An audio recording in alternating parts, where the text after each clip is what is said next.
Hello students, आपका स्वागत है आपके अपने चैनल बायलिंगुअल मैथ्स क्लासेस में। और देखिए हम लोग फिजिक्स का पहला चैप्टर स्टार्ट किया था, प्रकाश का परावर्तन तथा अपवर्तन, यानी कि इसको इंग्लिश में बोलते हैं refraction and reflection of A light, है ना।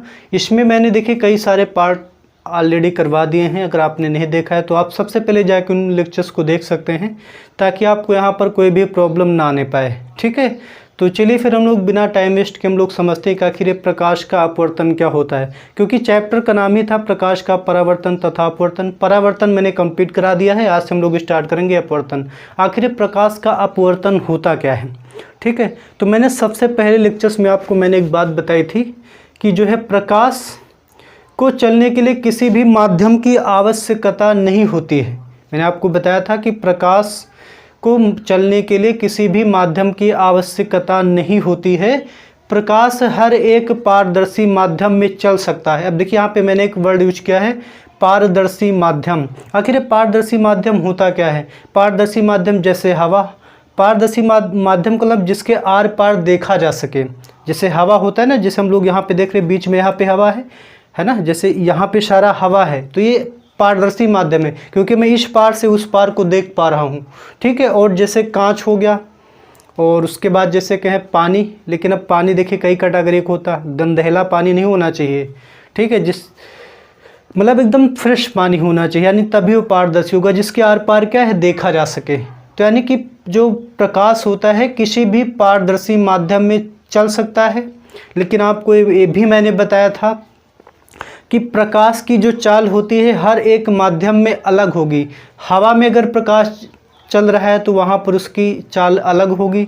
अगर कांच में की बात करें तो कांच में प्रकाश की चाल अलग होगी, हीरे में कांच की चाल अलग होगी। ये सारी चीज़ें मैंने आपको बताया था। और मैंने आपको ये भी बताया था कि सबसे ज़्यादा जो प्रकाश की चाल होती है वो निर्वात में होती है, और सबसे कम प्रकाश की चाल होती है डायमंड में, हीरे में। ये मैंने आपको पहले ही लेक्चर में बताया था। तो आखिर मैं बता क्यों रहा हूँ, तो आपको यहाँ पर केवल इतना याद रखना है कि जो प्रकाश जो है किसी भी पारदर्शी माध्यम में चल सकता है। इसको चलने के लिए किसी भी माध्यम की आवश्यकता नहीं होती है। और सेकंड पॉइंट आपको याद रखना कि हर एक माध्यम में प्रकाश की जो चाल होती है ना वो अलग अलग होती है। अब देखिए जो माध्यम होते मैंने आपको बताया कि अब पारदर्शी माध्यम, ठीक है, तो ये जो पारदर्शी जो माध्यम जो होते हैं ये दो प्रकार के होते हैं। पारदर्शी माध्यम कितने प्रकार के होते हैं, ये होते हैं दो प्रकार के। पहला होता है सघन माध्यम, और जो दूसरा होता है वो होता है विरल माध्यम। पहला होता है सघन माध्यम और दूसरा होता है विरल माध्यम। अब देखिए सघन माध्यम और विरल माध्यम होते क्या हैं। तो सघन माध्यम को आप ऐसे समझ सकते हैं कि ऐसे माध्यम जहाँ पर प्रकाश की चाल कम होती है। ठीक है, सघन माध्यम में आप लिख सकते हैं कि ऐसे माध्यम जहाँ पे जो प्रकाश की जो चाल है, प्रकाश की चाल क्या हो, वो कम हो। कैसी हो, कम हो। ठीक, और ऐसे माध्यम जिसमें प्रकाश की चाल अधिक हो, प्रकाश की चाल क्या हो, अधिक हो, ज़्यादा हो, तो वे सारे माध्यम विरल कहे जाएंगे। हो सकता है आपको भी कुछ खास समझ में ना आया होगा कि आखिर सघन माध्यम क्या होते हैं, विरल माध्यम में क्या होते हैं। मैं आपको एक बार फिर से रिपीट करता हूँ। देखिए ऐसे माध्यम जहाँ पर प्रकाश की चाल कम होती है उन माध्यम को हम लोग सघन माध्यम कहते हैं, और जिन माध्यम में प्रकाश की चाल जो है अधिक होती है वे सारे के सारे विरल माध्यम होते हैं। आप इस चीज़ को थोड़ा सा ऐसे समझिए, ज़्यादा बेटर होगा। जैसे मैं मान के चलता हूँ एक कोई व्यक्ति है, ठीक, मैं थोड़ी देर मान के चलता हूँ एक व्यक्ति है, और कुछ ऐसे समझ लीजिए, और इसके बाल जो है वो काफ़ी घने हैं। ठीक है, मतलब इतने ज़्यादा इसके बाल घने हैं कि आप इसमें कंघे को भी घुसेड़ नहीं सकते हैं। ठीक है, मतलब इसमें आप क्या कर सकते हैं, अगर आप कंघे को घुसेड़ना चाहेंगे तो नहीं घुसेगा वो। ठीक है, लेकिन अगर हमारे आपको ले लीजिए, हमारे बालों को घुसेड़ देंगे तो क्या होगा, इसमें आप कितने भी कंघे घुसेड़ दीजिए घुस जाएंगे, बट इनके बालों में नहीं होगा। अब इसका रीज़न क्या है, इसके पीछे रीज़न ये है कि इनके जो बालों का जो माध्यम है ना वो सघन है। ठीक है, और मेरे जो बालों का माध्यम है वो कैसा है, विरल है। आप इस चीज़ को ऐसे भी लिख सकते हैं कि ऐसे माध्यम जिसमें माध्यम के कण जो है ना वो पास पास होते हैं। क्या क्या होते हैं, पास पास होते हैं। जितने भी माध्यम में जो है कण पास पास होते हैं और उसमें 100% बात है कि प्रकाश की चाल कम होगी। भाई सीधी सी बात है, अगर आपको भी किसी मार्केट में दौड़ा दिया जाए, आप उसमें तेज़ दौड़ेंगे या फिर कि आपको एकदम खुले मैदान में दौड़ा दिया जाए उसमें तेज़ दौड़ेंगे? तो आप सीधी सी बात कहेंगे कि मैं खुले मैदान में दौड़ूंगा। तो जो खुला मैदान है ना, वो मेरा विरल माध्यम है, क्योंकि इसमें जो कण हैं वो सब दूर दूर फैले हुए हैं, ठीक है। और जो विरल माध्यम होता है उसमें जो चाल होगी प्रकाश की कैसी होगी? अधिक होगी। और जो मार्केट आप अज्यूम कर रहे हैं, वो मार्केट में जो है सारे के सारे कण पास पास में होते हैं, इसीलिए वहाँ पे जो प्रकाश की चाल होगी कम होगी। और जो मार्केट है वो मेरा सघन माध्यम है। अब मुझे लग रहा है कि आप लोग समझ गए होंगे कि आखिर सघन और विरल माध्यम का से क्या मतलब है, ठीक है। और ये दोनों के दोनों माध्यम जो है पारदर्शी माध्यम होंगे, ठीक है। वो तो मैंने एग्जाम्पल के तौर पर आपको बता दिया है कई सारे, बट आप ऐसे सोचिएगा कि ऐसे माध्यम जिसमें प्रकाश की चाल ऐसे माध्यम जिसमें प्रकाश की चाल कम होती है, जिसमें माध्यम के कण जो है बहुत ज़्यादा पास पास होते हैं, वे माध्यम सघन होते हैं। और जिसमें प्रकाश की चाल ज़्यादा होती है और माध्यम के कण जो है दूर दूर होते हैं, वे माध्यम कैसे होते हैं? विरल माध्यम होते हैं, ठीक है। अब मुझे लग रहा है कि आप इन दो माध्यम को समझ गए होंगे। अब हम लोग बात करेंगे प्रकाश के अपवर्तन की। आपको नोट्स जो है वीडियो के लास्ट एंड में मिल जाएगा, आप लोग जानते होंगे, है ना। जैसे लेक्चर कंप्लीट होगा उसके वीडियो के जस्ट लास्ट में आपको सारी के सारी जितना भी लेक्चर मैं आपको पढ़ाऊँगा वो सारा आपको नोट्स मिल जाएगा वीडियो के एंड में, ठीक है। तो उसके लिए आप देखते रहिए मेरा चैनल। तो चलिए फिर अब हम लोग समझेंगे कि प्रकाश का अपवर्तन होता क्या है। देखिए, जब भी कोई प्रकाश किरण एक माध्यम से दूसरे माध्यम में प्रवेश करती है, मैंने क्या कहा? जब भी कोई किरण एक माध्यम से किसी दूसरे माध्यम में प्रवेश करती है तो वह अपने मार्ग से विचलित हो जाती है। प्रकाश की इसी घटना को प्रकाश का अपवर्तन कहते हैं। मैंने क्या कहा कि जब भी किरण या प्रकाश किरण एक माध्यम से दूसरे माध्यम में जाती है तो वह अपने मार्ग से विचलित हो जाती है, यानी कि वह अपने मार्ग से मुड़ जाती है। प्रकाश की इसी घटना को जो हम लोग क्या कहते हैं? प्रकाश का अपवर्तन कहते हैं। यानी अगर मैं मान के चलूँ कि मान लेते हैं इस तरफ एक पहला माध्यम है और ये दूसरा माध्यम है, तो जब भी प्रकाश की किरण इसमें आएगी, अब मुझे पता है यहाँ से माध्यम चेंज हो गया ना, तो पहले माध्यम से किसी दूसरे माध्यम में प्रवेश करती है तो वह अपने मार्ग से विचलित हो जाती है, यानी अपने मार्ग से थोड़ा सा मुड़ जाती है। अब देखिए किधर को जा रही थी? ये इधर को जा रही थी, बट ये इधर को नहीं जाएगी क्योंकि यहाँ से जो है माध्यम चेंज हो रहा है, तो यह अपने मार्ग से विचलित हो जाती है। और प्रकाश की इसी घटना को जो है प्रकाश का अपवर्तन कहते हैं। अब देखिए, अगर इस बिंदु पे हम एक लोग लंब डाल देते हैं और इस लंब को आपको अच्छे से पता है किस लंब को हम लोग क्या कहेंगे, पिछली भी क्लासेस में मैंने बता रखा है। तो इस लंब रेखा को जो हम लोग अभिलंब कहेंगे, ठीक। और ये जो किरण इस पर आपतित हुई है, यानी जो इस पर गिरी हुई है, इस किरण को हम लोग बोलेंगे आपतित किरण। और जहाँ से मुड़ गई है, यानी जहाँ से इसका माध्यम चेंज हो गया, इस किरण को बोलेंगे अपवर्तित किरण। क्या बोलेंगे? अपवर्तित किरण, ठीक है। यानी प्रकाश का अपवर्तन बेसिकली क्या होता है कि जब भी प्रकाश किरण एक माध्यम से दूसरे माध्यम में चलती है तो वह अपने मार्ग से विचलित हो जाती है। और प्रकाश की इसी घटना को ही हम लोग क्या कहते हैं? प्रकाश का अपवर्तन कहते हैं, ठीक है। तो उसके बाद देखिए 2-3 टर्म्स आपको याद रखने हैं कि जैसे मान लिया प्रकाश किरण इस बिंदु पर गिरी और इस बिंदु को आपको पता है कि प्रकाश जिस बिंदु पर गिरती है उस बिंदु को जो हम लोग क्या बोलते हैं? आपतन बिंदु। क्या बोलते हैं? आपतन बिंदु। और जो किरण गिरती है उसको आपतित किरण कहते हैं और जो यहाँ से मुड़ जाती है उस किरण को बोलते हैं अपवर्तित किरण, ठीक है।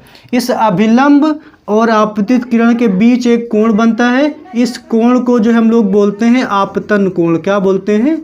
आपतन कोण। और यहाँ पर देखिए अभिलंब और अपवर्तित किरण के बीच में जो कोण बनता है इसको बोलते हैं अपवर्तन कोण। क्या बोलते हैं?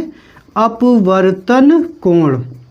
और इस अपवर्तन कोण को हम लोग स्मॉल r से प्रदर्शित करते हैं और आपतन कोण को स्मॉल i से प्रदर्शित करते हैं। ठीक है, यानी बेसिकली आप समझ गए होंगे कि प्रकाश का अपवर्तन क्या होता है। जब प्रकाश किरण एक माध्यम से किसी दूसरे माध्यम में प्रवेश करती है तो वह अपने मार्ग से विचलित हो जाती है। प्रकाश की इसी घटना को प्रकाश का अपवर्तन कहते हैं।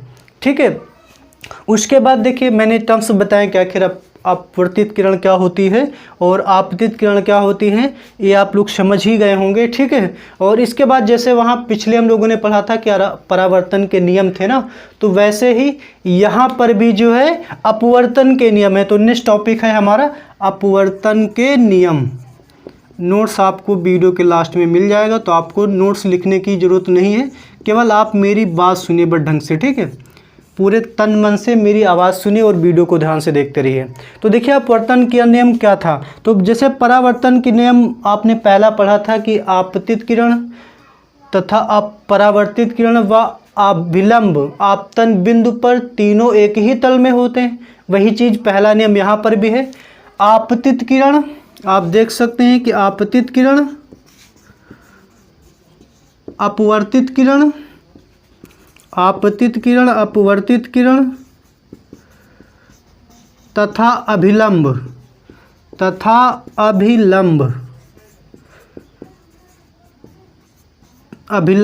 आपतन बिंदु पर, अभिलंब आपतन बिंदु पर तीनों एक ही तल में होते हैं। तीनों एक ही तल में होते हैं। आप यहाँ पे देख सकते हैं कि जो आपतित किरण है और ये अपवर्तित किरण है तथा अभिलंब, ये तीनों इस आपतन बिंदु पर क्या है, एक ही तल में है। ये था पहला नियम। उसके बाद आते हैं दूसरे नियम पर। और देखिए जो दूसरा नियम है इसमें देखिए कुछ साइन का यूज मैं करूँगा। हो सकता है अभी तक आप लोगों ने साइन के बारे में ना पढ़ा हो। अभी आपको 10th में जो है ट्रिग्नोमेट्री पढ़ाई जाएगी, तो उसमें साइन के बारे में आपको अच्छे से बताया जाएगा। ठीक, अभी मैं उसका डिस्कशन कर नहीं सकता, क्योंकि उसका डिस्कशन करने का मतलब है कि ये फिर लेक्चर बेकार हो जाएगा।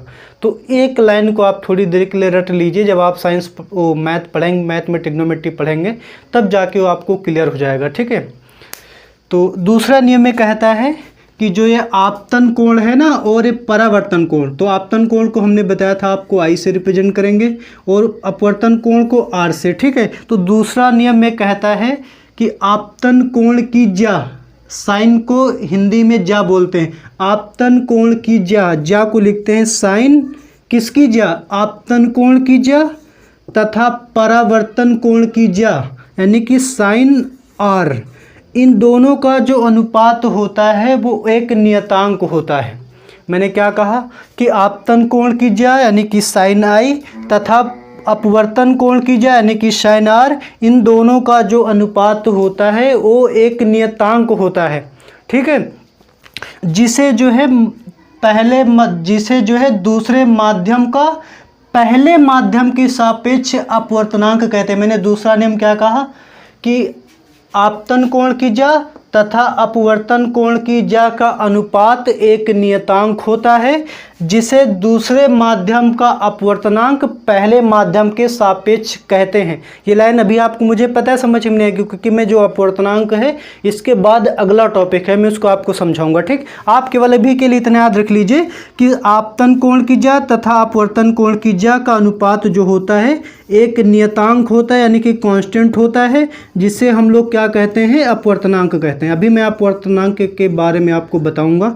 ठीक है, तो आपके लिए अभी के लिए केवल आप इस लाइन को रट लीजिए। मैंने क्या बताया है कि आपतन कोण की ज्या तथा परावर्तन कोण की ज्या, इन दोनों का जो अनुपात होता है वो नियतांक होता है, जिसे हम लोग क्या कहते हैं, माध्यम का अपवर्तनांक कहते हैं। ठीक, यही मेरा अगला टॉपिक है कि आखिर अपवर्तनांक होता क्या है और नियतांक क्या होता है। कांस्टेंट आप लोग अच्छे से जानते हैं, जो कभी ना बदले वही कांस्टेंट होता है। ठीक है, नियतांक का मतलब है कि इन दोनों का अनुपात फिक्स होता है, वो कभी बदलता नहीं है, और इसी नियतांक को ही हम लोग जो है माध्यम का अपवर्तनांक कहते हैं। मुझे पता है दूसरा नियम आपको समझ में नहीं आया है, मैं पहले इन दोनों नियम को रिपीट करता हूँ। पहला नियम क्या था कि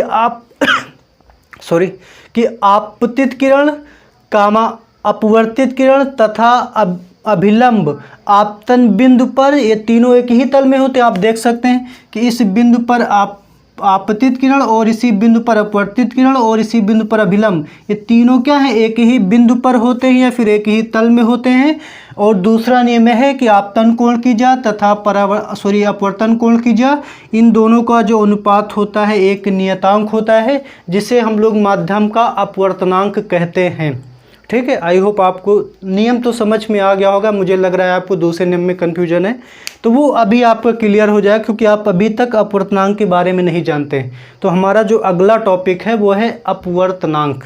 अभी मैं नियम को दोबारा लूँगा अपवर्तनांक बताने के बाद, और इसी को स्नेल का नियम कहते हैं, क्योंकि कभी कभी एग्जाम में आपके डायरेक्टली पूछा जाता है कि स्नेल के नियम से आप क्या समझते हैं। तो जो दूसरा नियम है ना अपवर्तन का, यही जो है स्नेल का नियम है। अगर आपसे स्नेल का नियम एग्जाम में पूछा गया तो यानी आपको अपवर्तन का दूसरा नियम ही उसमें लिखना है। और जो स्नेल का नियम क्या है कि आपतन कोण की ज्या तथा अपवर्तन कोण की ज्या का अनुपात एक नियतांक होता है, जिसे माध्यम का अपवर्तनांक कहते हैं। ठीक है, अब हम लोग आते हैं नेक्स्ट टॉपिक अपवर्तनांक पर। यहाँ से आपको जो है दूसरा नियम क्लियर हो जाएगा। तो चलिए फिर बढ़ते हैं आगे और पढ़ते हैं, समझते हैं कि आखिर अपवर्तनांक क्या होता है।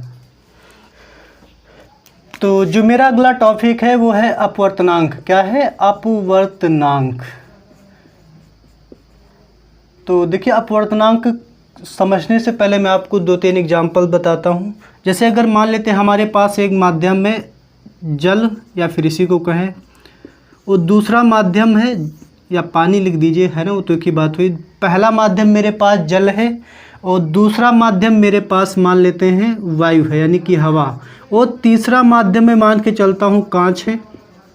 ठीक है, मेरे पास मैंने क्या लिखा कि मैंने 3 माध्यम लिखे।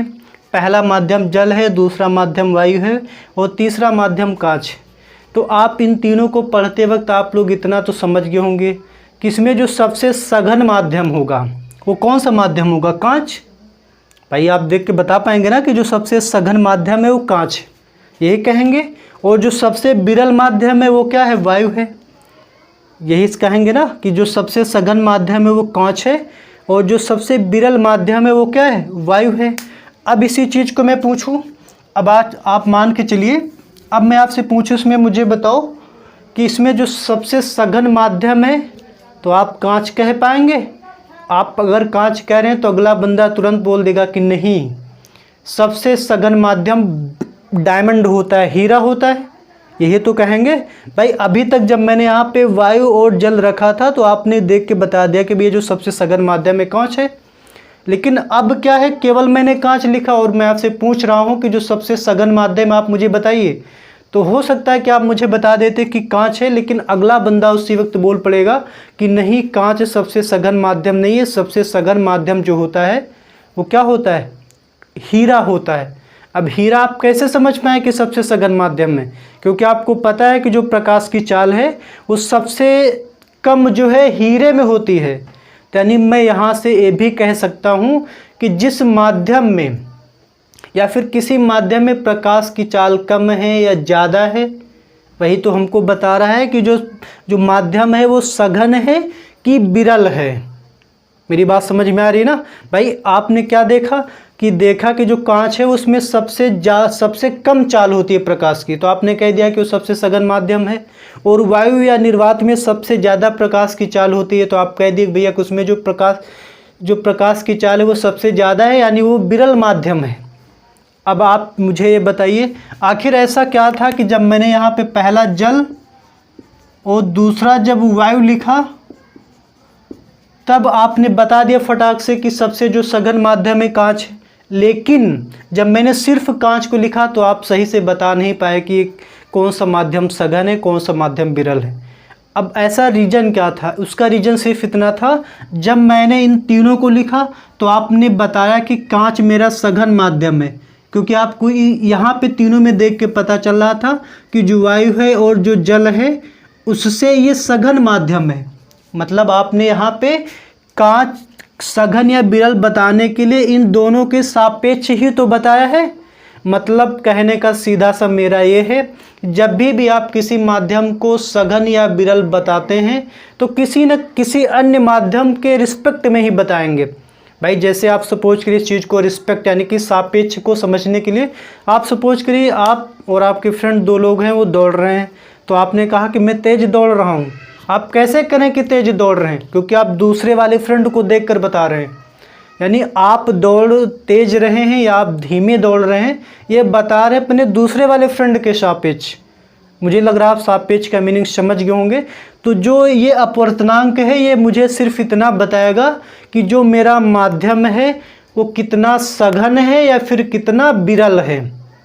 मतलब अपवर्तनांक से मुझे सिर्फ इतना पता चलेगा कि जो मेरा माध्यम है वो सघन है या विरल है।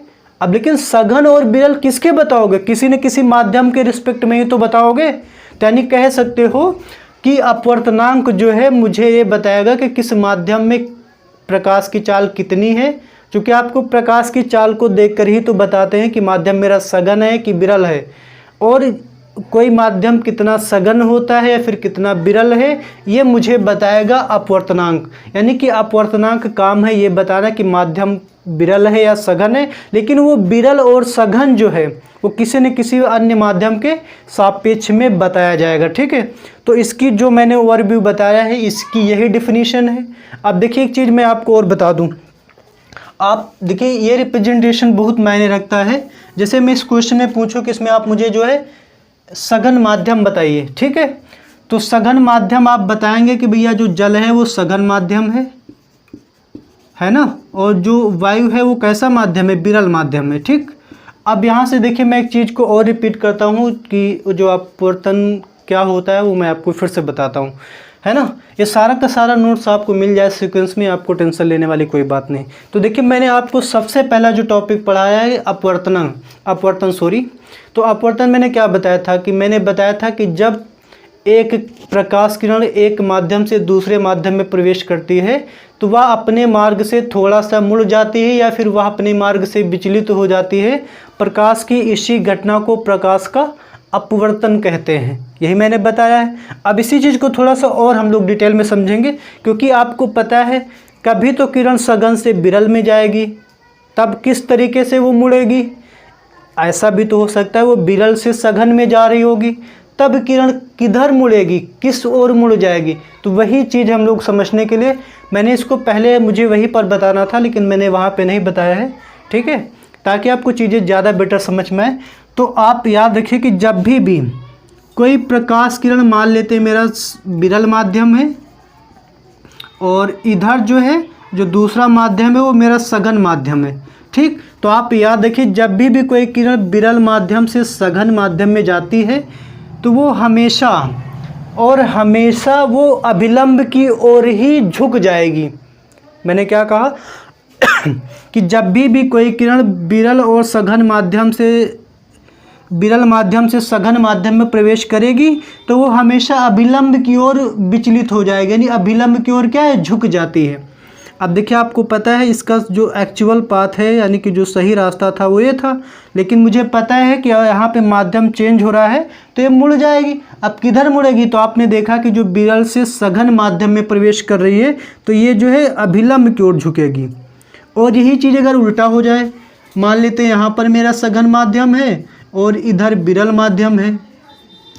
अगर कोई किरण सघन माध्यम से जब विरल माध्यम में प्रवेश करती है, ये मैंने अभिलंब खींच दिया, तो ये जो है इसका एक्चुअल पाथ ये था ना, बट ये इधर को नहीं जाएगी, अभिलंब से दूर हट जाएगी। ठीक है, आपको पहले भी मैं बता चुका हूँ कि जब प्रकाश किरण एक माध्यम से दूसरे माध्यम में प्रवेश करती है तो जो है अपने मार्ग से विचलित हो जाती है। उसका विचलन कुछ इस तरीके से होता है कि जब वो विरल माध्यम से सघन में जाती है तो सीधा न जाने के बजाय वो जो अभिलंब की ओर झुक जाएगी। अगर वो सघन से विरल माध्यम में जाती है तो अभिलंब से दूर हट जाएगी। अब इसका आप सोच रहे होंगे आखिर ऐसा होता क्यों है? इसका जवाब आप लोग जानते हैं, बस मुझे केवल बताना है। क्या जवाब है इसका? कि मुझे पता है कि प्रकाश की किरण हर एक माध्यम में उसकी जो चाल होती है प्रकाश के किरण की वो अलग अलग होती है। तो भैया जैसे आपको पता है, जैसे आप मान लीजिए किसी मार्केट में थे, है ना, अब वहाँ पे चूँकि माध्यम सघन था, आपको अचानक जो है दौड़ते दौड़ते गए, थोड़ा सा खुले मैदान में पहुँच गए, आपकी स्पीड बढ़ जाएगी। आपको क्या लग रहा है आप जिस पथ से जा रहे थे उसी पथ से जाएंगे? बिल्कुल नहीं, आप कहीं ना कहीं मुड़ जाएंगे। तो अपवर्तन का कारण सिर्फ इतना ही है, मैं आपको कारण भी बताता हूँ। देखिए अपवर्तन का कारण सिर्फ इतना है क्योंकि जो माध्यम में प्रकाश की चाल होती है वो अलग अलग होती है, इसीलिए जब भी प्रकाश किरण एक माध्यम से दूसरे माध्यम में प्रवेश करती है तो अपने मार्ग में ना जाकर दूसरे मार्ग से चली जाती है, यानी कि वो अपने मार्ग से क्या है, विचलित हो जाती है। ये था अपवर्तन का कारण, ठीक है। और मैंने ये भी बताया कि अपवर्तन आखिर किस माध्यम में किधर जाएगी, तो किधर को अपवर्तन होगा। तो आप याद रखेंगे जब भी विरल माध्यम से सघन माध्यम में जाएगी किरण तो वो अभिलंब की ओर जाएगी। रीजन क्या है, क्योंकि जब वो सघन माध्यम में जाती है ना तो उसकी स्पीड कम हो जाती है। भैया जब आप खुले मैदान से मार्केट में जा रहे हैं तो आपकी स्पीड बराबर रहेगी, नहीं रहेगी। तो जब इसकी स्पीड कम हो जाती है प्रकाश की किरण की तो वो अभिलंब की ओर झुक जाती है। और इसमें रीजन क्या है, जब आप मार्केट से बाहर निकल रहे हैं तब देखिए एकदम स्पीड में भागेंगे, तो वही चीज़ यहाँ पर जब भी वो सघन माध्यम से विरल माध्यम में जाएगी तो उसकी चाल बढ़ जाती है। किसकी चाल, प्रकाश की, और वो अपने मार्ग में ना होकर उस अभिलंब से दूर हट जाती है, ठीक है। ये सारे के सारे पॉइंट्स आप याद रखेंगे। अब आते फिर से हम लोग इस टॉपिक पर, हम लोग बात कर रहे थे अपवर्तनांक की। देखिए मैं, हो सकता है आपकी बुक में जैसे ऐसा होता है ना जब अपवर्तनांक पढ़ाया जाता है तब भी ये दो डायग्राम आपको बने दिखे मिलेंगे, तो सबका अपना अपना सिस्टम है, ठीक है। मैंने आपको इसलिए बता दिया, अगर मैं वहाँ पे पहले ही सघन विरल करने रहता तो आप कंफ्यूज हो जाते हैं, और ये भी ठीक है। तो अब हम लोग बात करेंगे सघन और विरल। आप लोग अच्छे से समझ गए होंगे और ये भी समझ गए होंगे कि अपवर्तन किधर से, जब किरण किधर को जाती है तो किधर को अपवर्तन होता है, यानी कि किरण किस तरफ मुड़ती है। अब देखिए कुछ चीज़ें हम लोग समझेंगे। हम लोग बात कर रहे थे अपवर्तनांक की, तो देखिए अपवर्तनांक से मैंने आपको बताया है, अपवर्तनांक हमको ये बताएगा कि एक माध्यम कितना घना है या फिर कितना विरल है।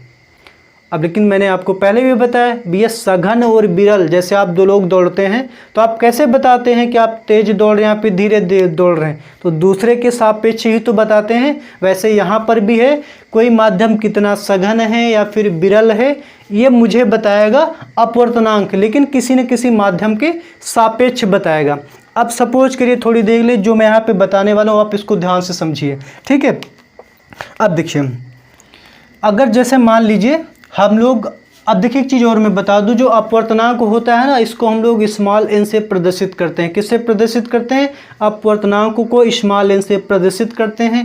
और आपको अच्छे से पता है जब हम लोग कोई चीज़ मेजरमेंट करते हैं तो उसकी कोई ना कोई यूनिट होती है, बट यहाँ पर जो अपवर्तनांक है इसकी कोई यूनिट नहीं होती है, ठीक है। अपवर्तनांक की कोई भी इकाई नहीं होती है। अब जैसे मान के चलिए हम लोग इन दो माध्यम की बात करते हैं, जैसे मान लेते हैं हम लोग इस माध्यम को बता रहे हैं कि जो है इसका अपवर्तनांक हम लोग बताना चाह रहे हैं, यानी ये माध्यम सघन है या विरल है।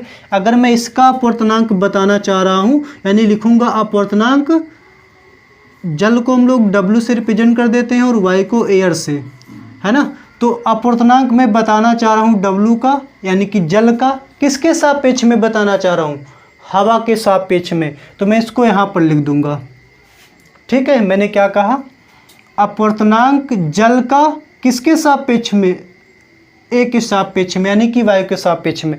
अगर मान लेते हैं हम लोग इसका जो है अपवर्तनांक अगर मैं बताना चाहूँ तो अपवर्तनांक हवा का किसके सापेक्ष, जल के सापेक्ष। यानी अगर जब भी कुछ ऐसे लिखा हो जाए, मान लीजिए ऐसे लिखा हो तो D फॉर डायमंड, यानी हीरो को हम लोग D से रिप्रेजेंट करेंगे। आप इसको क्या समझेंगे, आप ये तो समझेंगे अपवर्तनांक D का इसके सापेक्ष में, यानी कि हीरे का अपवर्तनांक हम लोग बताना चाह रहे हैं किसके सापेक्ष में, वाटर के सापेक्ष में, जल के सापेक्ष में। अगर मैं इसको इस तरीके से लिखूं 1n2, इसको आप क्या समझेंगे, n फॉर अपवर्तनांक यानी रिफ्रैक्टिव इंडेक्स इंग्लिश में बोलते हैं, यानी कि दूसरे माध्यम का अपवर्तनांक पहले माध्यम के सापेक्ष, ठीक है। यानी दूसरे माध्यम का अपवर्तनांक पहले माध्यम के सापेक्ष, ठीक है। ये आप लोग समझ में आ रहा होगा मैं क्या कह रहा हूँ। अब देखिए इस चीज़ को समझना जरूरी है क्योंकि न्यूमेरिकल्स में बहुत ज़्यादा जरूरी है। अभी मैं बार बार ऐसा लिखता रहूँगा तो आप पूछेंगे आखिर ये 1 2 क्या है। जैसे मान लिया मैंने लिखा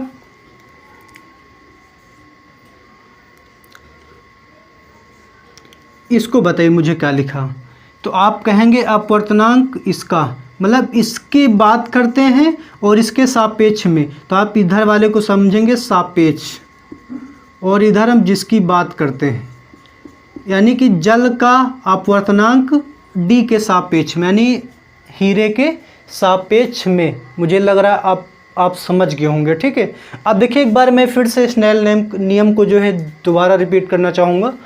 उससे पहले मैं इसको रफ कर देता हूँ। तो मेरा जो अगला टॉपिक है वो है प्रकाश की उत्क्रमणीयता।